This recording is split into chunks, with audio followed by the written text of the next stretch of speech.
It is true that I have sent 6 bullets through the head of my best friend, and yet I hope to show by this statement that I am not his murderer. At first, I shall be called a madman, madder than the man I shot in his cell at the Arkham Sanitarium. Later, some of my readers will weigh each statement, correlate it with the known facts, and ask themselves how I could have believed otherwise than I did after facing the evidence of that horror, that thing on the doorstep. Until then, I also saw nothing but madness in the wild tales I have acted on. Even now, I ask myself whether I was misled, or whether I am not mad after all. I do not know.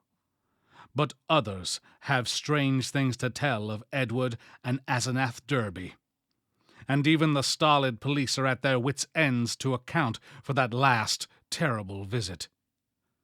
They have tried weakly to concoct a theory of a ghastly jest or warning by discharged servants, yet they know in their hearts that the truth is something infinitely more terrible and incredible. So I say that I have not murdered Edward Derby. Rather, I have avenged him, and in doing so purged the earth of a horror whose survival might have loosed untold terrors on mankind. There are black zones of shadow close to our daily paths, and now and then some evil soul breaks a passage through. When that happens, the man who knows must strike before reckoning the consequences. I have known Edward Pickman Derby all his life. 8 years my junior, he was so precocious that we had much in common from the time he was 8 and I was 16. He was the most phenomenal child scholar I have ever known, and at 7 was writing verse of a somber, fantastic, almost morbid cast, which astonished the tutors surrounding him. Perhaps his private education and coddled seclusion had something to do with his premature flowering. An only child, he had organic weaknesses which startled his doting parents and caused them to keep him closely chained to their side. He was never allowed out without his nurse, and seldom had a chance to play unconstrainedly with other children. All this doubtless fostered a strange, secretive life in the boy, with imagination as his one avenue of freedom. At any rate, his juvenile learning was prodigious and bizarre, and his facile writings such as to captivate me despite my greater age. About that time I had leanings toward art of a somewhat grotesque cast, and I found in this younger child a rare kindred spirit. What lay behind our joint love of shadows and marvels was, no doubt, the ancient, mouldering, and subtly fearsome town in which we live, witch-cursed, legend-haunted Arkham, whose huddled, sagging gambrel roofs and crumbling Georgian balustrades stood out the centuries beside the darkly muttering Miskatonic. As time went by, I turned to architecture and gave up my design of illustrating a book of Edward's demoniac poems. Yet our comradeship suffered no lessening. Young Derby's odd genius developed remarkably, and in his 18th year, his collected nightmare lyrics made a real sensation when issued under the title Azathoth and Other Horrors. He was a close correspondent of the notorious Baudelairean poet Justin Jeffrey, who wrote The People of the Monolith and died screaming in a madhouse in 1926 after a visit to a sinister, ill-regarded village in Hungary. In self-reliance and practical affairs, however, Derby was greatly retarded because of his coddled existence. His health had improved, but his habits of childish dependence were fostered by over-careful parents, so that he never traveled alone, made independent decisions, or assumed responsibilities. It was early seen that he would not be equal to a struggle in the business or professional arena, but the family fortune was so ample that this formed no tragedy. As he grew to years of manhood, he retained a deceptive aspect of boyishness. Blond and blue-eyed, he had the fresh complexion of a child, and his attempts to raise a mustache were discernible only with difficulty. His voice was soft and light, and his unexercised life gave him a juvenile chubbiness, rather than the paunchiness of premature middle age. He was of good height, and his handsome face would have made him a notable gallant had not his shyness held him to seclusion and bookishness. Derby's parents took him abroad every summer, and he was quick to seize on the surface aspects of European thought and expression.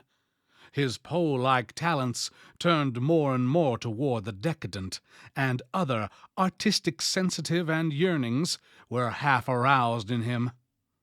We had great discussions in those days. I had been through Harvard, had studied in a Boston architect's office, had married, and had finally returned to Arkham to practice my profession, settling in the family homestead in Saltonstall Street, since my father had moved to Florida for his health. Edward used to call almost every evening, till I came to regard him as one of the household. He had a characteristic way of ringing the doorbell or sounding the knocker that grew to be a veritable code signal, so that after dinner I always listened for the familiar 3 brisk strokes, followed by 2 more after a pause. Less frequently I would visit at his house, and note with envy the obscure volumes in his constantly growing library. Derby went through Miskatonic University in Arkham, since his parents would not let him board away from them. He entered at 16 and completed his course in 3 years, majoring in English and French literature, and receiving high marks in everything but mathematics and sciences. He mingled very little with the other students, though looking enviously at the daring or bohemian set, whose superficially smart language and meaningless ironic pose he aped, and whose dubious conduct he wished he dared adopt. What he did do was to become an almost fanatical devotee of subterranean magical lore, for which Miskatonic's library was and is famous.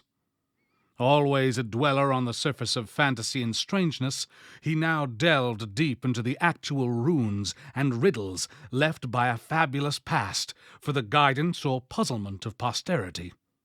He read things like the frightful Book of Eibon, the Unaussprechlichen Kulten of von Junst, and the forbidden Necronomicon of the mad Arab Abdul al-Hazred, though he did not tell his parents he had seen them.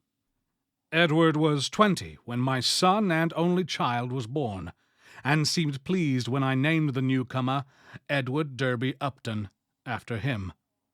By the time he was 25, Edward Derby was a prodigiously learned man, and a fairly well-known poet and fantaisiste, though his lack of contacts and responsibilities had slowed down his literary growth by making his products derivative and over-bookish. I was perhaps his closest friend, finding him an inexhaustible mine of vital theoretical topics, while he relied on me for advice in whatever matters he did not wish to refer to his parents. He remained single, more through shyness, inertia, and parental protectiveness than through inclination, and moved in society only to the slightest and most perfunctory extent. When the war came, both health and ingrained timidity kept him at home. I went to Plattsburgh for a commission, but never got overseas. So the years wore on. Edward's mother died when he was 34, and for months he was incapacitated by some odd psychological malady. His father took him to Europe, however, and he managed to pull out of his trouble without visible effects. Afterward, he seemed to feel a sort of grotesque exhilaration, as if of partial escape from some unseen bondage.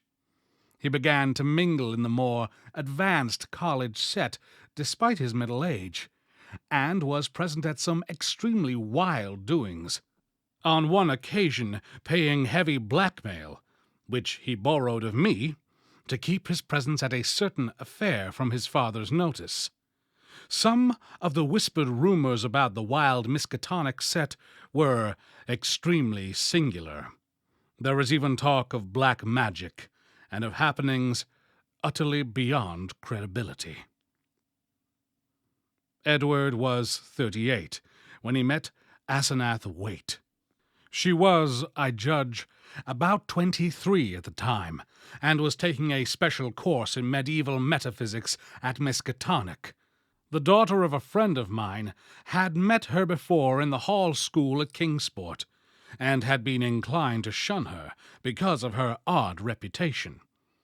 She was dark, smallish, and very good-looking, except for over-protuberant eyes. But something in her expression alienated extremely sensitive people. It was, however, largely her origin and conversation which caused average folk to avoid her. She was one of the Innsmouth Waites, and dark legends have clustered for generations about crumbling, half-deserted Innsmouth and its people. There are tales of terrible bargains about the year 1850, and of a strange element not quite human in the ancient families of the run-down fishing port. Tales such as only old-time Yankees can devise and repeat with proper awesomeness. Asenath's case was aggravated by the fact that she was Ephraim Waite's daughter, the child of his old age by an unknown wife who always went veiled. Ephraim lived in a half-decayed mansion in Washington Street, Innsmouth, and those who have seen the place — Arkham folk avoid going to Innsmouth whenever they can — declared that the attic windows were always boarded, and that strange sounds sometimes floated from within as evening drew on. The old man was known to have been a prodigious magical student in his day, and legend averred that he could raise or quell storms at sea according to his whim. I had seen him once or twice in my youth as he came to Arkham to consult forbidden tomes of the college library, and had hated his wolfish, saturnine face with its tangle of iron-gray beard. He had died insane, under rather queer circumstances, just before his daughter, by his will made a nominal ward of the principal, entered the Hall School. But she had been his morbidly avid pupil, and looked fiendishly like him at times.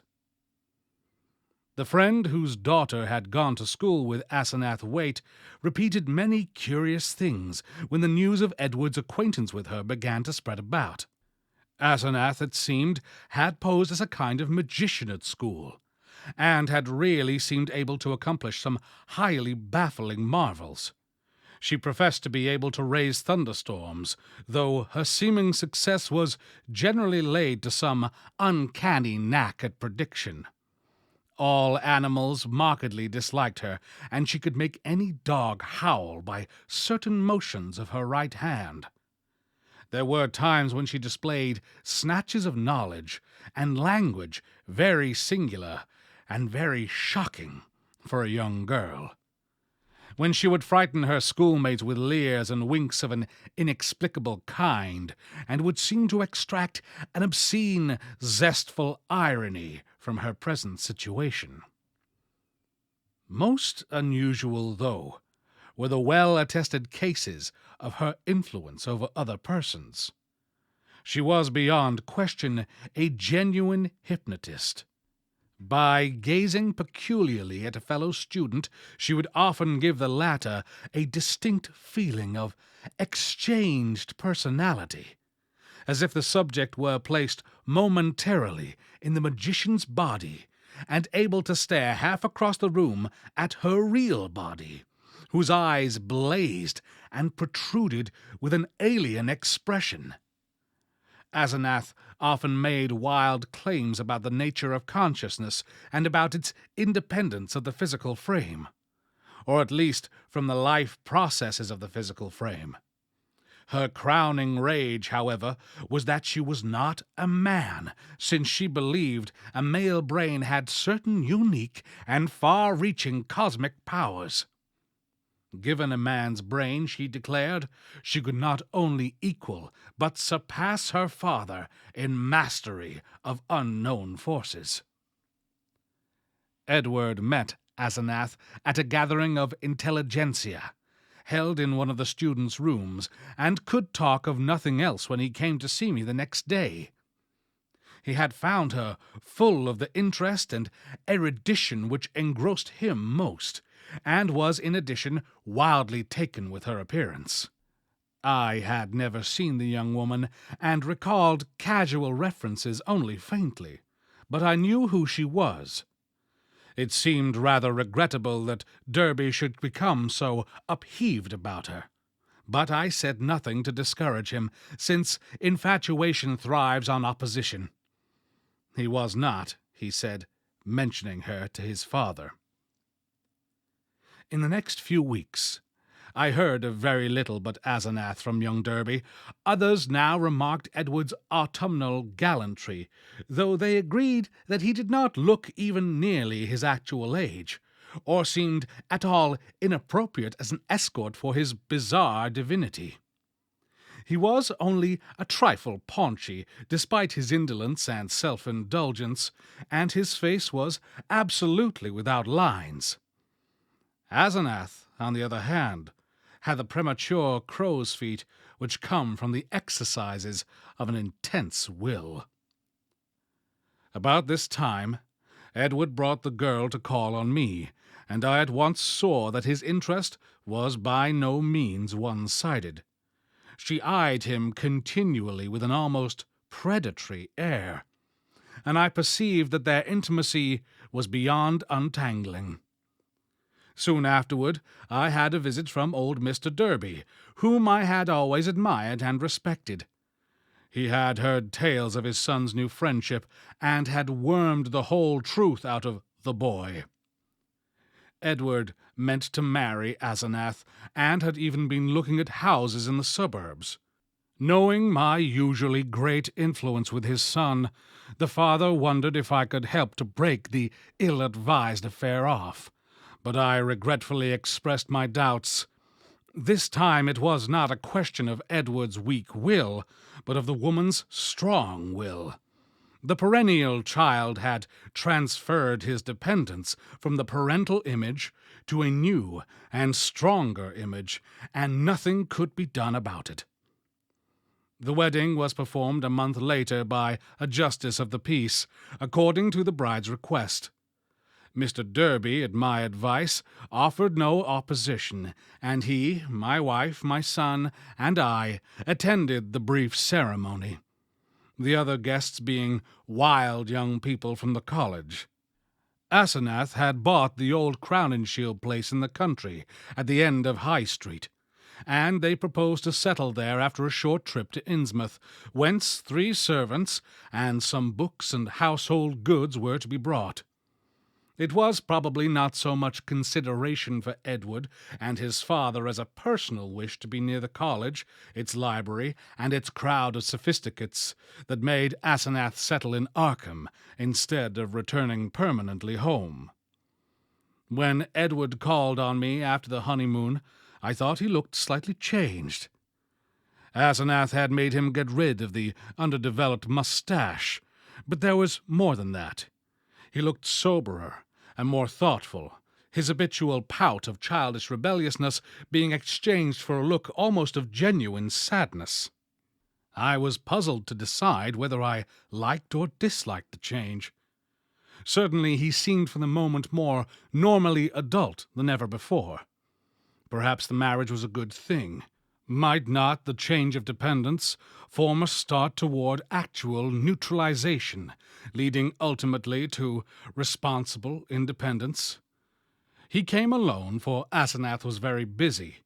She had brought a vast store of books and apparatus from Innsmouth.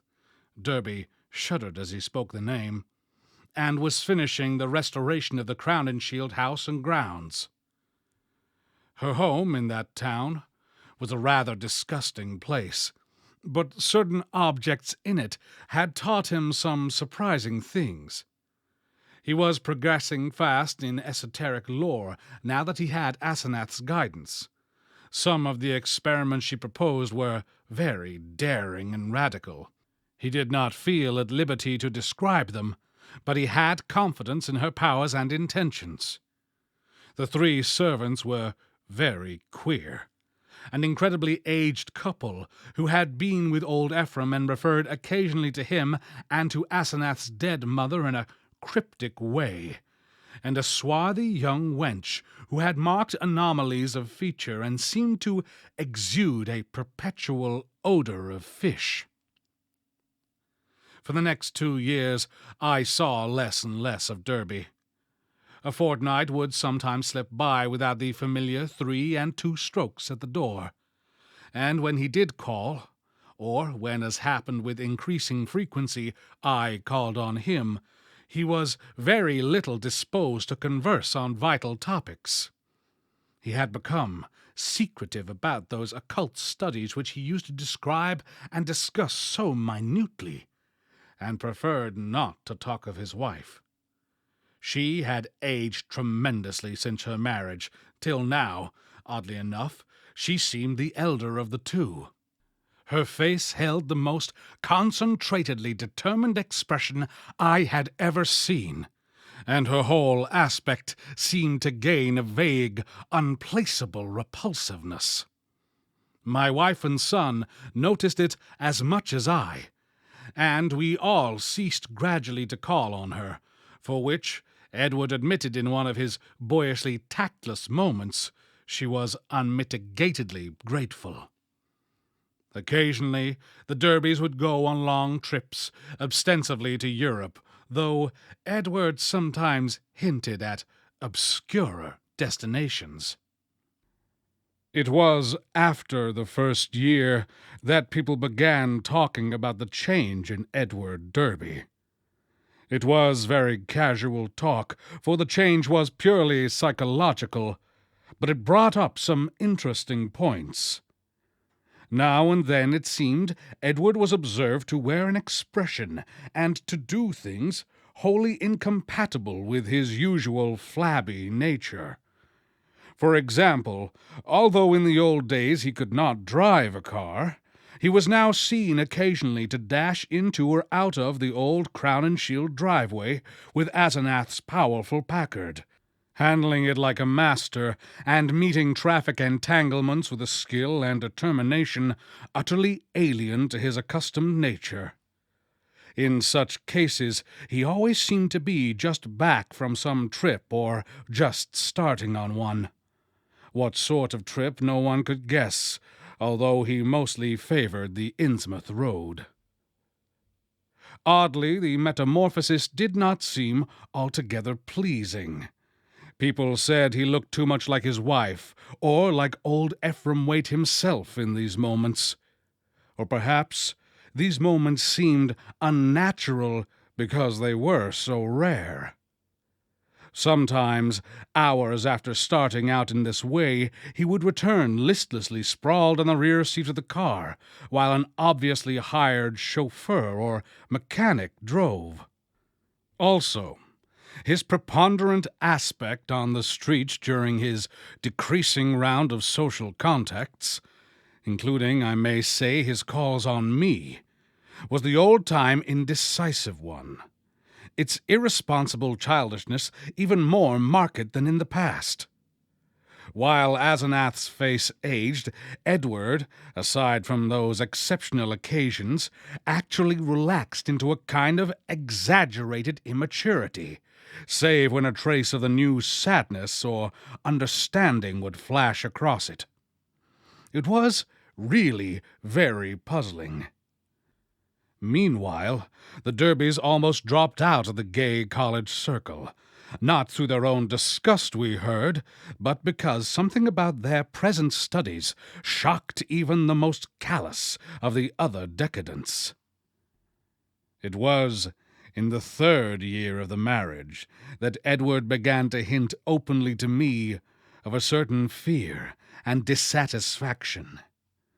He would let fall remarks about things going too far, and would talk darkly about the need of gaining his identity. At first I ignored such references, but in time I began to question him guardedly, remembering what my friend's daughter had said about Asenath's hypnotic influence over the other girls at school. The cases where students had thought they were in her body, looking across the room at themselves. This questioning seemed to make him at once alarmed and grateful, and once he mumbled something about having a serious talk with me later. About this time, old Mr. Derby died, for which I was afterward very thankful. Edward was badly upset, though by no means disorganized. He had seen astonishingly little of his parents since his marriage, for Asenath had concentrated in herself all his vital sense of family linkage. Some called him callous in his loss, especially since those jaunty and confident moods in the car began to increase. He now wished to move back into the old family mansion, but Asenath insisted on staying in the Crown and Shield house, to which she had become well adjusted. Not long afterward, my wife heard a curious thing from a friend, one of the few who had not dropped the Derbys. She had been out to the end of High Street to call on the couple, and had seen a car shoot briskly out of the drive, with Edward's oddly confident and almost sneering face above the wheel. Ringing the bell, she had been told by the repulsive wench that Asenath was also out, but had chanced to look at the house in leaving. There, at one of Edward's library windows, she had glimpsed a hastily withdrawn face, a face whose expression of pain, defeat, and wistful hopelessness was poignant beyond description. It was, incredibly enough, in view of its usual domineering cast, Asenath's. Yet the caller had vowed that, in that instant, the sad, muddled eyes of poor Edward were gazing out from it. Edward's calls now grew a trifle more frequent, and his hints occasionally became concrete. What he said was not to be believed, even in centuried and legend-haunted Arkham. But he threw out his dark lore with a sincerity and convincingness which made one fear for his sanity. He talked about terrible meetings in lonely places, of cyclopean ruins in the heart of the Maine woods, beneath which vast staircases led down to abysses of nighted secrets, of complex angles that led through invisible walls to other regions of space and time, and of hideous exchanges of personality that permitted explorations in remote and forbidden places, on other worlds, and in different space-time continua. He would now and then back up certain crazy hints by exhibiting objects which utterly nonplussed me. Elusively colored and bafflingly textured objects like nothing ever heard of on Earth, whose insane curves and surfaces answered no conceivable purpose and followed no conceivable geometry. These things, he said, came from outside, and his wife knew how to get them. Sometimes, but always in frightened and ambiguous whispers, he would suggest things about old Ephraim Waite, whom he had seen occasionally at the college library in the old days. These adumbrations were never specific, but seemed to revolve around some especially horrible doubt as to whether the old wizard really were dead, in a spiritual as well as corporeal sense. At times, Derby would halt abruptly in his revelations, and I wondered whether Asenath could possibly have divined his speech at a distance and cut him off through some unknown sort of telepathic mesmerism, some power of the kind she had displayed at school. Certainly she suspected that he told me things, for as the weeks passed, she tried to stop his visits with words and glances of a most inexplicable potency. Only with difficulty could he get to see me, for although he would pretend to be going somewhere else, some invisible force would generally clog his motions or make him forget his destination for the time being. His visits usually came when Asenath was away in her own body, as he once oddly put it. She always found out later. The servants watched his goings and comings, but evidently she thought it inexpedient to do anything drastic. Derby had been married more than 3 years on that August day when I got that telegram from Maine. I had not seen him for 2 months, but had heard he was away on business. Asenath was supposed to be with him, though watchful gossip declared there was someone upstairs in the house, behind the doubly curtained windows. They had watched the purchases made by the servants. And now the town marshal of Chesuncook had wired of the draggled madman who stumbled out of the woods with delirious ravings and screamed to me for protection. It was Edward, and he had been just able to recall his own name and address. Chesuncook is close to the wildest, deepest, and least explored forest belt in Maine, and it took a whole day of feverish jolting through fantastic and forbidding scenery to get there in a car. I found Derby in a cell at the town farm, vacillating between frenzy and apathy. He knew me at once, and began pouring out a meaningless, half-incoherent torrent of words in my direction. Dan, for God's sake! The pit of the Shoggoths! Down the 6,000 steps! The abomination of abominations! I would never let her take me, and then I found myself there. Ea Shub Niggeroth. The shape rose up from the altar, and there were 500 that howled. The hooded thing bleated, Kamag, Kamag. That was old Ephraim's secret name in the coven. I was there. She promised she wouldn't take me. A minute before I was locked in the library, and then I was there, where she had gone with my body. In the place of utter blasphemy. The unholy pit where the black realm begins and the watcher guards the gate. I saw a Shoggoth. It changed shape. I can't stand it. I'll kill her if she ever sends me there again. I'll kill that entity. Her, him, it. I'll kill it. I'll kill it with my own hands. It took me an hour to quiet him, but he subsided at last. The next day I got him decent clothes in the village and set out with him for Arkham. His fury of hysteria was spent, and he was inclined to be silent, though he began muttering darkly to himself when the car passed through Augusta, as if the sight of a city aroused unpleasant memories.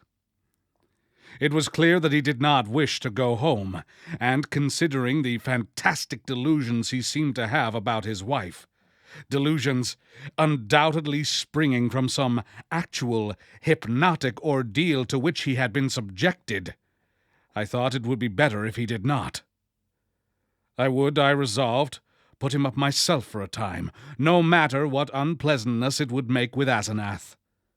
Later, I would help him get a divorce, for most assuredly there were mental factors which made this marriage suicidal for him. When we struck open country again, Derby's muttering faded away, and I let him nod and drowse on the seat beside me as I drove.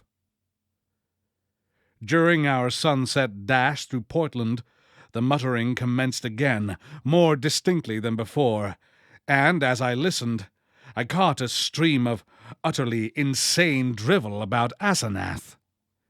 The extent to which she had preyed on Edward's nerves was plain, for he had woven a whole set of hallucinations around her.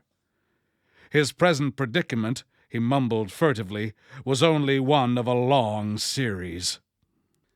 She was getting hold of him, and he knew that some day she would never let go.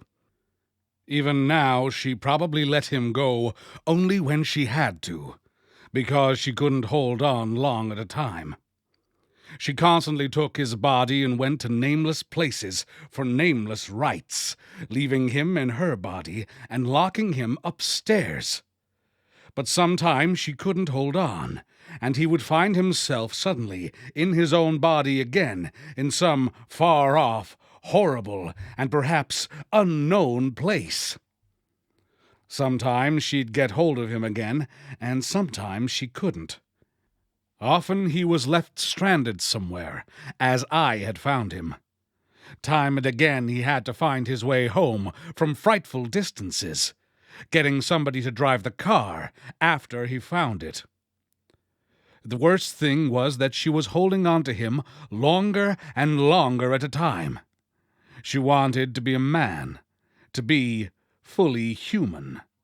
That was why she got hold of him.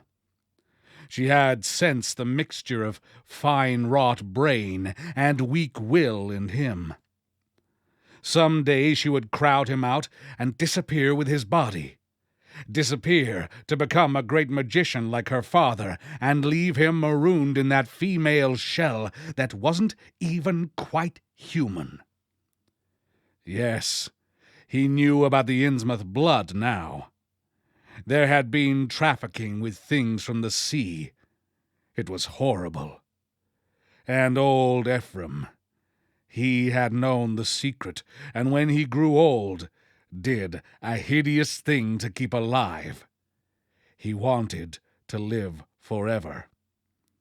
Asenath would succeed. One successful demonstration had taken place already. As Derby muttered on, I turned to look at him closely, verifying the impression of change which an earlier scrutiny had given me. Paradoxically, he seemed in better shape than usual, harder, more normally developed, and without the trace of sickly flabbiness caused by his indolent habits. It was as if he had been really active and properly exercised for the first time in his coddled life, and I judged that Asenath's force must have pushed him into unwanted channels of motion and alertness. But just now, his mind was in a pitiable state, for he was mumbling wild extravagances about his wife, about black magic, about old Ephraim, and about some revelation which would convince even me. He repeated names which I recognized from bygone browsings in forbidden volumes, and at times made me shudder with a certain thread of mythological consistency, or convincing coherence, which ran through his maundering. Again and again he would pause, as if to gather courage for some final and terrible disclosure. Dan, don't you remember him? Wild eyes, the unkempt beard that never turned white. He glared at me once, and I never forgot it. Now she glares that way, and I know why. He found it in the Necronomicon, the formula. I don't dare tell you the page yet, but when I do, you can read and understand. Then you will know what has engulfed me. On, body to body, he means to never die. The life glow, he knows how to break the link. It can flicker on a while, even when the body is dead. I'll give you hints, and maybe you'll guess. Listen, Dan, do you know why my wife always takes such pains with that silly backhand writing. Have you ever seen a manuscript of old Ephraim's? Do you want to know why I shivered when I saw some hasty notes Asenath had jotted down? Asenath, is there such a person? Why did they think there was poison in old Ephraim's stomach? Why did the Gilmans whisper about the way he shrieked like a frightened child when he went mad and Asenath locked him in the padded attic room where the other had been? Was it old Ephraim's soul that was locked in? Who locked in whom? Why had he been looking for months for someone with a fine mind and a weak will? Why did he curse that his daughter wasn't a son? Tell me, Daniel Upton, what devilish exchange was perpetrated in the house of horror where that blasphemous monster had his trusting, weak-willed, half-human child at his mercy? Didn't he make it permanent, as she'll do in the end with me?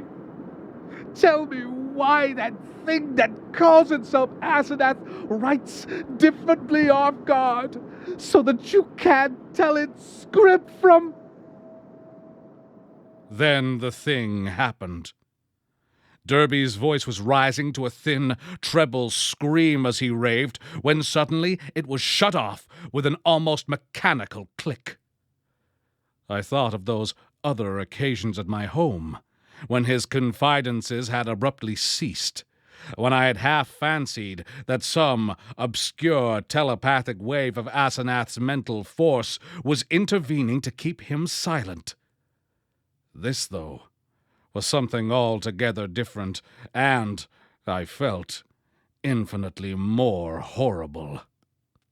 The face beside me was twisted almost unrecognizably for a moment, while through the whole body there passed a shivering motion, as if all the bones, organs, muscles, nerves, and glands were adjusting themselves to a radically different posture, set of stresses, and general personality. Just where the supreme horror lay, I could not for my life tell. Yet there swept over me such a swamping wave of sickness and repulsion, such a freezing, petrifying sense of utter alienage and abnormality, that my grasp of the wheel grew feeble and uncertain. The figure beside me seemed less like a lifelong friend than like some monstrous intrusion from outer space, some damnable, utterly accursed focus of unknown and malign cosmic forces. I had faltered only a moment, but before another moment was over, my companion had seized the wheel and forced me to change places with him. The dusk was now very thick, and the lights of Portland far behind, so I could not see much of his face. The blaze of his eyes, though, was phenomenal, and I knew that he must now be in that queerly energized state, so unlike his usual self, which so many people had noticed. It seemed odd and incredible that listless Edward Derby, he who could never assert himself and who had never learned to drive, should be ordering me about and taking the wheel of my own car.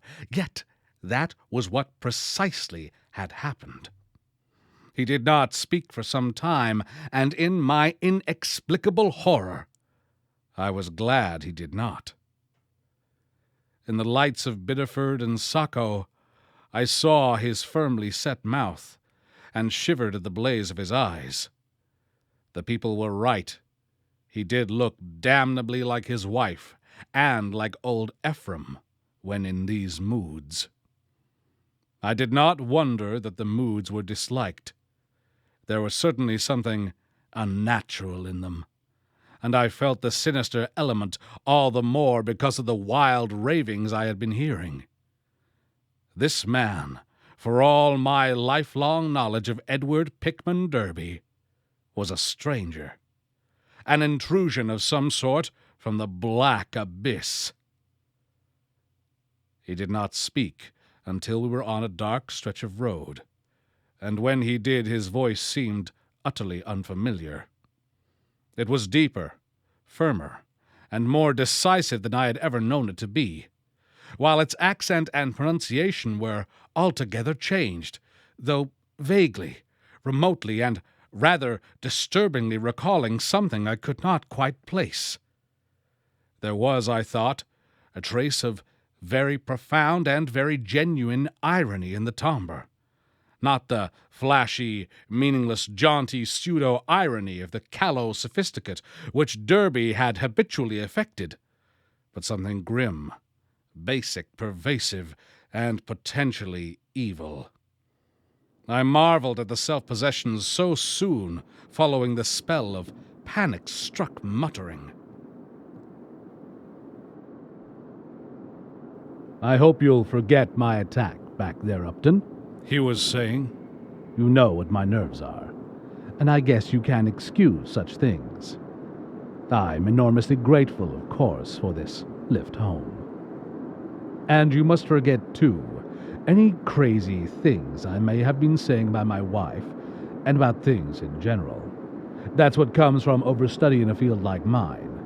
My philosophy is full of bizarre concepts, and when the mind gets worn out, it cooks up all sorts of imaginary, concrete applications. I shall take a rest from now on. You probably won't see me for some time, and you needn't blame Asenath for it. This trip was a bit queer, but it's really very simple.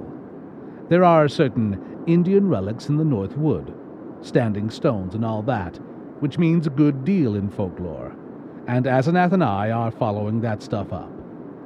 It was a hard search, so I seem to have gone off my head. I must send somebody for the car when I get home. A month's relaxation will put me on my feet. I do not recall just what my own part of that conversation was, for the baffling alienage of my seatmate filled all my consciousness. With every moment my feeling of elusive cosmic horror increased, till at length I was in a virtual delirium of longing for the end of the drive. Derby did not offer to relinquish the wheel, and I was glad of the speed with which Portsmouth and Newburyport flashed by. At the junction where the main highway runs inland and avoids Innsmouth, I was half afraid my driver would take the bleak shore road that goes through that damnable place. He did not, however, but darted rapidly past Rowley and Ipswich towards our destination. We reached Arkham before midnight, and found the lights still on at the old Crown and Shield house. Derby left the car with a hasty repetition of his thanks, and I drove home alone with a curious feeling of relief. It had been a terrible drive, all the more terrible because I could not quite tell why, and I did not regret Derby's forecast of a long absence from my company. The next 2 months were full of rumors. People spoke of seeing Derby more and more in his new, energized state, and Asenath was scarcely ever in to her callers. I had only one visit from Edward, when he called briefly in Asenath's car, duly reclaimed from wherever he had left it in Maine, to get some books he had lent me. He was in his new state, and paused only long enough for some evasively polite remarks. It was plain that he had nothing to discuss with me when in this condition, and I noticed that he did not even trouble to give the old 3 and 2 signal when ringing the doorbell. As on that evening in the car, I felt a faint, infinitely deep horror which I could not explain, so that his swift departure was a prodigious relief. In mid-September, Derby was away for a week, and some of the decadent college set talked knowingly of the matter, hinting at a meeting with a notorious cult leader, lately expelled from England, who had established headquarters in New York. For my part, I could not get that strange ride from Maine out of my head. The transformation I had witnessed had affected me profoundly, and I caught myself again and again trying to account for the thing, and for the extreme horror it had inspired in me. But the oddest rumors were those about the sobbing in the old Crown and Shield house. The voice seemed to be a woman's, and some of the younger people thought it sounded like Asenath's. It was heard only at rare intervals, and would sometimes be choked off as if by force. There was talk of an investigation, but this was dispelled one day, when Asenath appeared in the streets and chatted in a sprightly way with a large number of acquaintances, apologizing for her recent absence and speaking incidentally about the nervous breakdown and hysteria of a guest from Boston. The guest was never seen, but Asenath's appearance left nothing to be said. And then someone complicated matters by whispering that the sobs had once or twice been in a man's voice. One evening in mid-October, I heard the familiar 3 and 2 ring at the door. Answering it myself, I found Edward on the steps, and saw in a moment that his personality was the old one which I had not encountered since the day of his ravings on that terrible ride from Chesuncook. His face was twitching with a mixture of odd emotions, in which fear and triumph seemed to share dominion, and he looked furtively over his shoulder as I closed the door behind him. Following me clumsily to the study, he asked for some whiskey to steady his nerves. I forbore to question him, but waited till he felt like beginning whatever he wanted to say. At length he ventured some information in a choking voice. Asenath has gone, Dan. We had a long talk last night while the servants were out, and I made her promise to stop preying on me. Of course, I had certain occult defenses I never told you about. She had to give in, but got frightfully angry. Just packed up and started for New York. Walked right out to catch the 8:20 into Boston. I suppose people will talk, but I can't help that. You needn't mention that there was any trouble. Just say she's gone on a long research trip. She's probably going to stay with one of her horrible groups of devotees. I hope she'll go west and get a divorce. Anyhow, I've made her promise to keep away and let me alone. It was horrible, Dan. She was stealing my body, crowding me out, making a prisoner of me. I lay low and pretended to let her do it, but I had to be on the watch. I could plan if I was careful, for she can't read my mind literally or in detail. All she could read of my planning was a sort of general mood of rebellion, and she always thought I was helpless. Never thought I could get the best of her. But I had a spell or two that worked. Derby looked over his shoulder and took some more whiskey. I paid off those damned servants this morning when they got back. They were ugly about it and asked questions, but they went. They're her kin, Innsmouth people, and were hand in glove with her. I hope they'll let me alone. I didn't like the way they laughed when they walked away. I must get as many of Dad's old servants again as I can. I'll move back home now.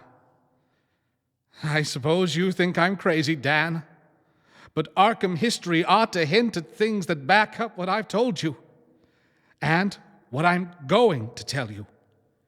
You've seen one of the changes, too, in your car, after I told you about Asenath that day coming home from Maine. That was when she got me, drove me out of my body. The last thing I remember was when I was all worked up, trying to tell you what that she-devil is. Then she got me, and in a flash I was back at the house, in the library where those damned servants had me locked up.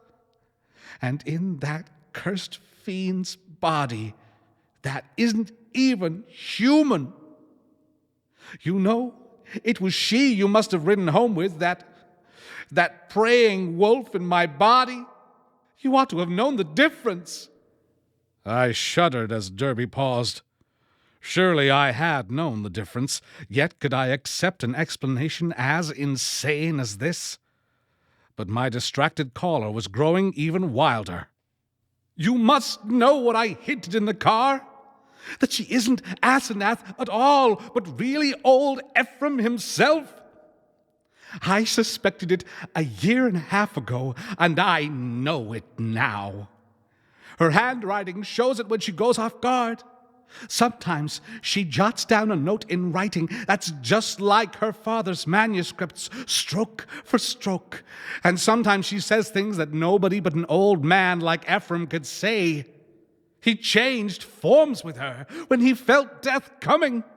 She was the only one he could find with the right kind of brain and weak enough will. He got her body permanently, just as she almost got mine, and then poisoned the old body he'd put her into. Haven't you seen old Ephraim's soul glaring out of that she-devil's eyes dozens of times? And out of mine, when she has control of my body. The whisperer was panting and paused for breath. I said nothing, and when he resumed, his voice was nearer normal. This, I reflected, was a case for the asylum, but I would not be the one to send him there. Perhaps time and freedom from Asenath would do its work. I could see that he would never wish to dabble in morbid occultism again. I'll tell you more later. I must have a long rest now. I'll tell you something of the forbidden horrors that led me into something of the age-old horrors that even now are festering in out-of-the-way corners with a few monstrous priests to keep them alive. Some people know things about the universe that nobody ought to know and can do things that nobody ought to be able to do. I've been in it up to my neck, but that's the end. Today, I'd burn that damn Necronomicon and all the rest if I were librarian at Miskatonic. But you can't get me now. I must get out of that accursed house as soon as I can and settle down at home.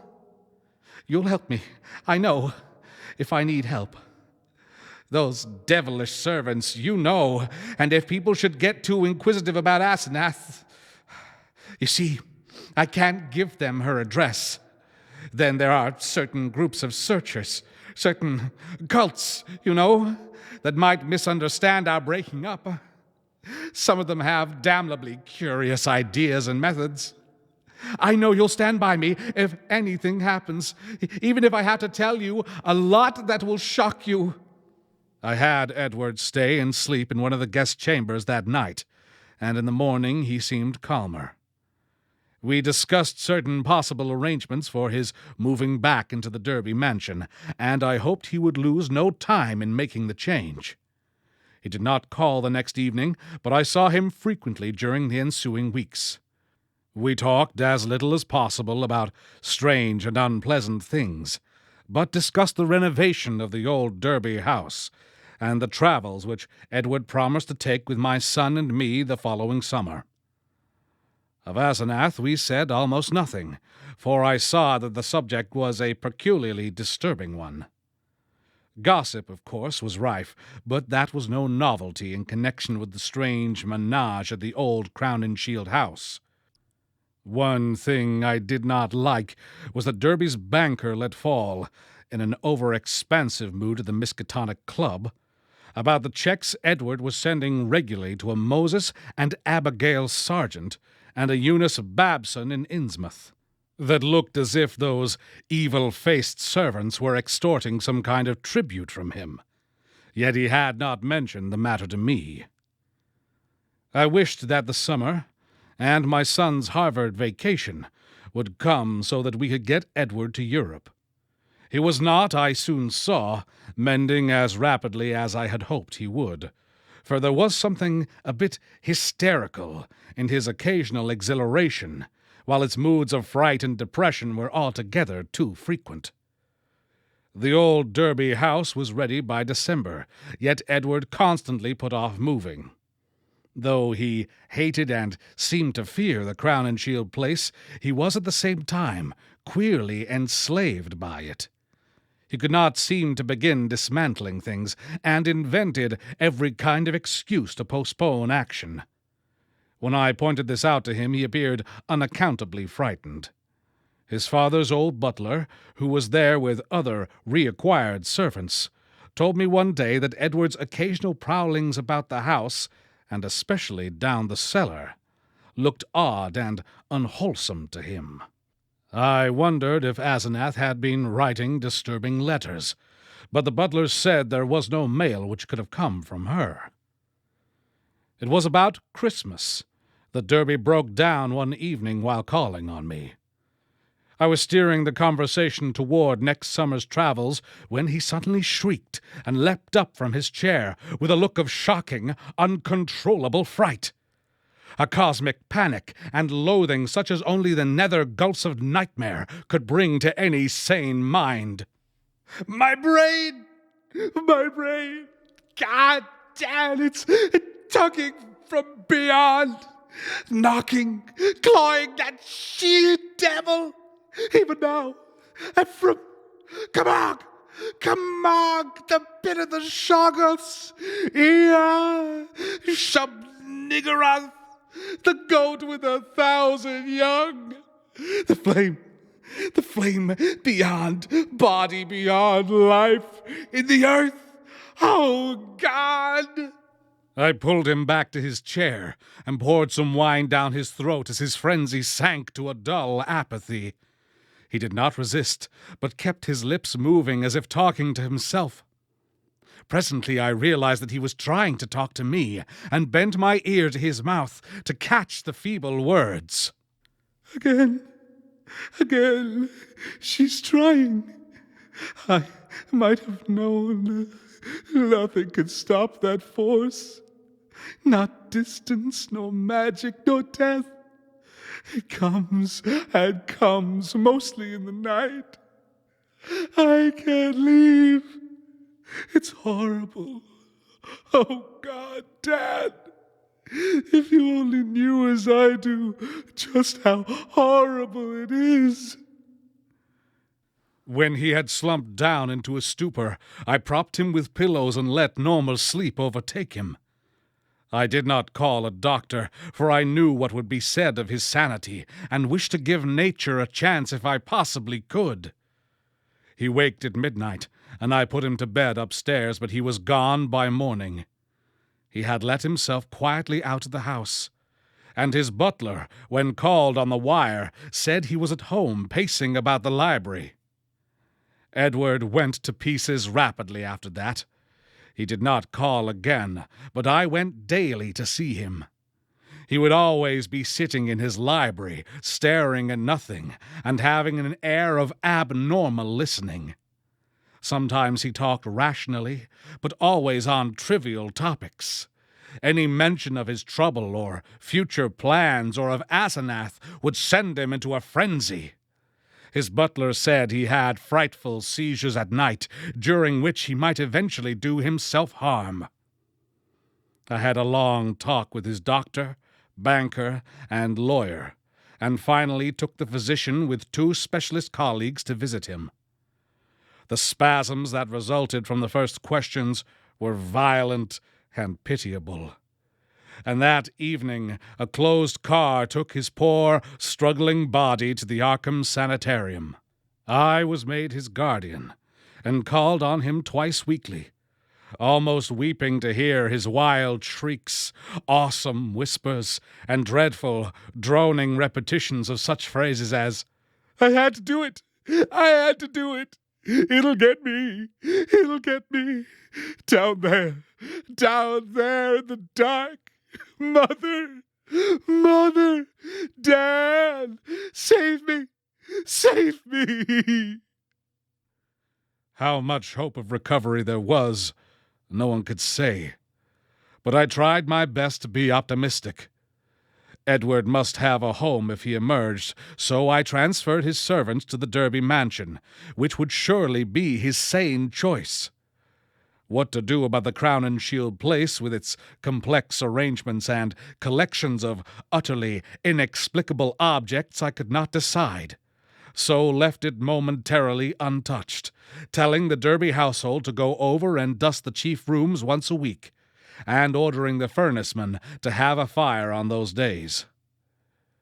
The final nightmare came before Candlemas, heralded, in cruel irony, by a false gleam of hope. One morning, late in January, the sanitarium telephoned to report that Edward's reason had suddenly come back. His continuous memory, they said, was badly impaired, but sanity itself was certain. Of course, he must remain some time for observation, but there could be little doubt of the outcome.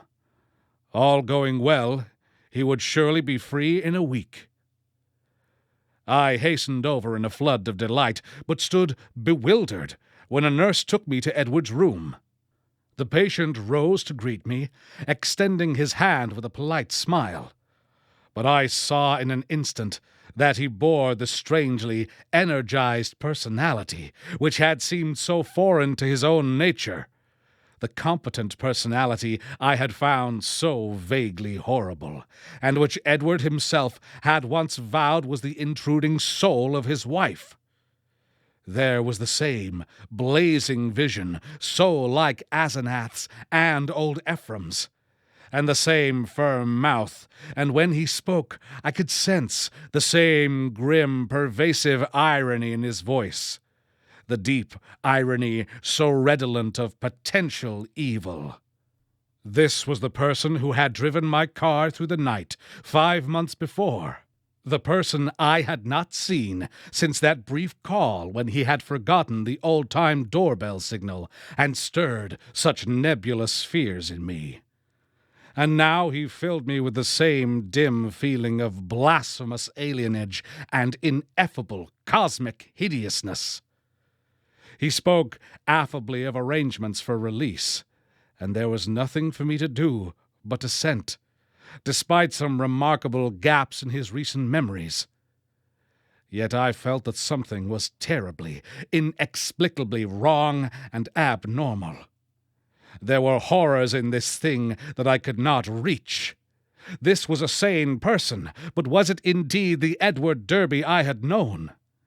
If not, who or what was it, and where was Edward? Ought it to be free or confined?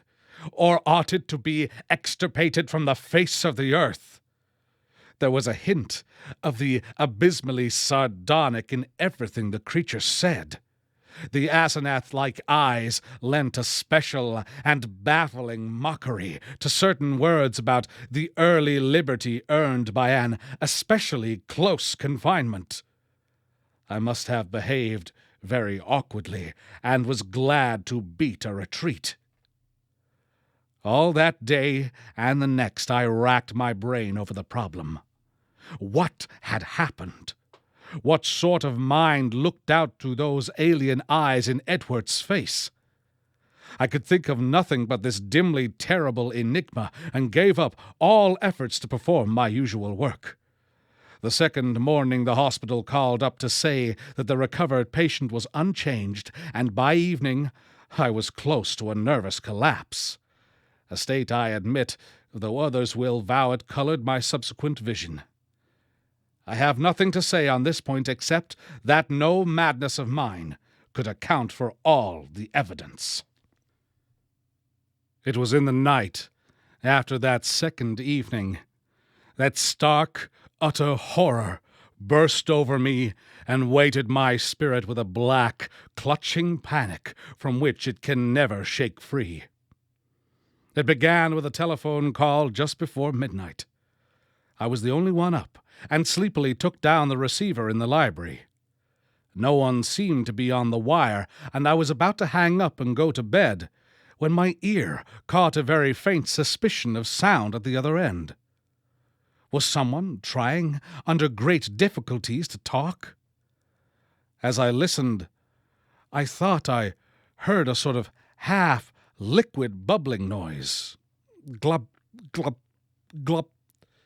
which had an odd suggestion of inarticulate, unintelligible word and syllable divisions. I called, "Who is it?" but the only answer was glub, glub, glub, glub. I could only assume that the noise was mechanical, but fancying that it might be a case of broken instrument able to receive but not to send, I added, "I can't hear you. Better hang up and try information."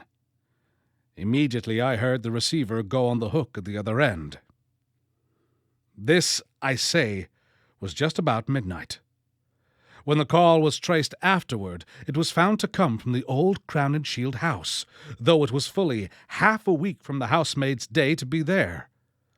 I shall only hint what was found at that house: the upheaval in the remote cellar storeroom, the tracks, the dirt, the hastily rifled wardrobe, the baffling marks on the telephone, the clumsily used stationery, and the detestable stench lingering over everything.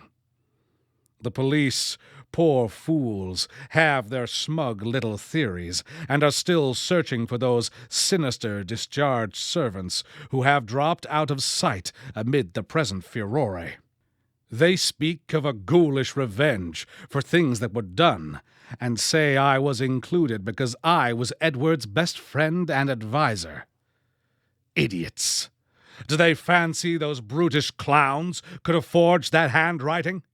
Do they fancy they could have brought what later came? Are they blind to the changes in that body that was Edward's?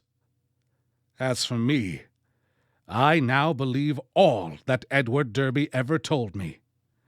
There are horrors beyond life's edge that we do not suspect, and once in a while man's evil prying calls them just within our range.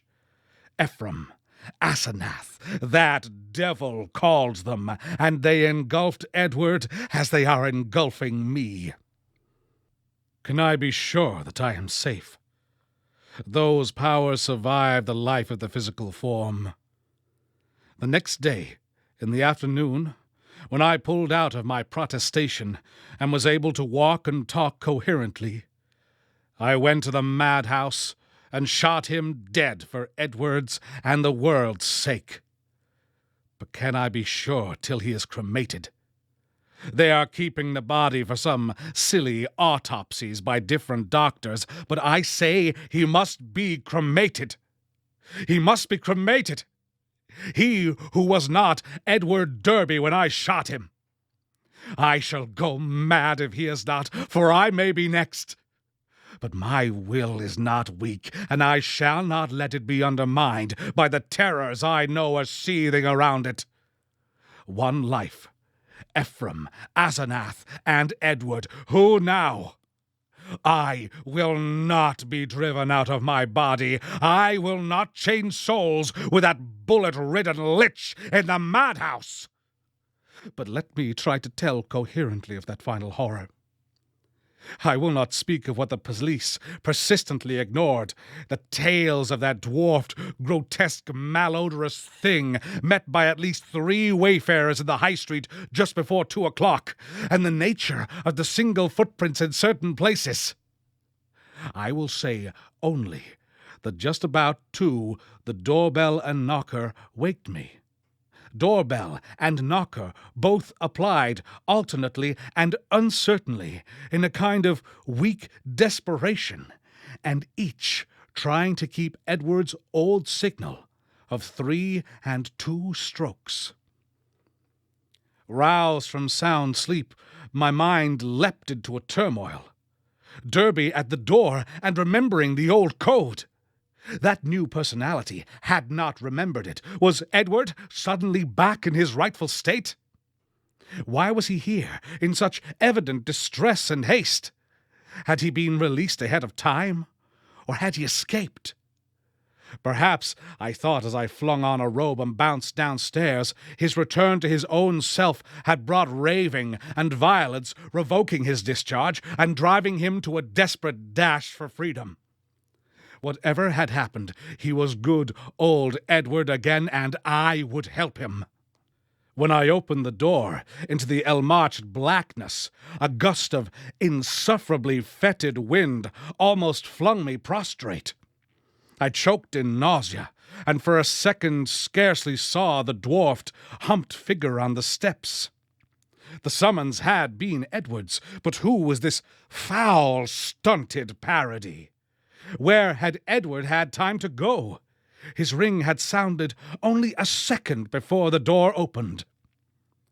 The caller had on one of Edward's overcoats, its bottom almost touching the ground, and its sleeves rolled back, yet still covering the hands. On the head was a slouch hat pulled low, while a black silk muffler concealed the face. As I stepped unsteadily forward, the figure made a semi-liquid sound like that I'd heard over the telephone. Glub, glub. And thrust at me a large, closely written paper impaled on the end of a long pencil. Still reeling from the morbid and unaccountable fetter, I seized the paper and tried to read it in the light from the doorway. Beyond question, it was in Edward's script. But why had he written when he was close enough to ring? And why was the script so awkward, coarse, and shaky? I could make out nothing in the dim half-light, so edged back into the hall, the dwarf figure clumping mechanically after, but pausing on the inner door's threshold. The odor of this singular messenger was really appalling, and I hoped, not in vain, thank God, that my wife would not wake and confront it. Then, as I read the paper, I felt my knees give under me and my vision go black. I was lying on the floor when I came to, that accursed sheet still clutched in my fear-rigid hand. This is what it said. Dan, go to the sanitarium and kill it. Exterminate it. It isn't Edward Derby anymore. She got me. It's Asenath, and she has been dead 3 months and a half. I lied when I said she had gone away. I killed her. I had to. It was sudden, but we were alone, and I was in my right body. I saw a candlestick and smashed her head in. She would have got me for good at Hallowmass. I buried her in the father's cellar storeroom under some old boxes and cleaned up all the traces. The servants suspected next morning, but they have such secrets that they dare not tell the police. I sent them off, but God knows what they and others of the cult will do. I thought for a while I was all right, and then I felt the tugging at my brain. I knew what it was. I ought to have remembered. A soul like hers, or Ephraim's, is half detached and keeps right on after death as long as the body lasts. She was getting me, making me change bodies with her, seizing my body and putting me in that corpse of hers buried in the cellar. I knew what was coming. That's why I snapped and had to go to the asylum. Then it came. I found myself choked in the dark, in Asenath's rotting carcass down there in the cellar under the boxes where I put it. And I knew she must be in my body at the sanitarium, permanently, for it was after Hallowmass, and the sacrifice would work even without her being there. Sane and ready for release as a menace to the world. I was desperate, and in spite of everything, I clawed my way out. I'm too far gone to talk. I couldn't manage to telephone, but I can still write. I'll get fixed up somehow and bring this last word and warning. Kill that fiend if you value the peace and comfort of the world. See that it is cremated. If you don't, it will live on and on, body to body forever. And I can't tell you what it will do. Keep clear of black magic, Dan. It's the devil's business. Goodbye. You've been a great friend. Tell the police whatever they'll believe. And I'm damnably sorry to drag all this on you. I'll be at peace before long. This thing won't hold together much more. Hope you can read this. And kill that thing. Kill it. Yours, Ed. It was only afterward that I read the last half of this paper, for I had fainted at the end of the 3rd paragraph. I fainted again when I saw and smelled what cluttered up the threshold where the warm air had struck it. The messenger would not move or have consciousness any more. The butler, tougher fibered than I, did not faint at what met him in the hall in the morning. Instead, he telephoned the police. When they came, I had been taken upstairs to bed, but the other mass lay where it had collapsed in the night. The men put handkerchiefs to their noses. What they finally found inside Edward's oddly assorted clothes was mostly liquescent horror. There were bones, too, and a crushed-in skull.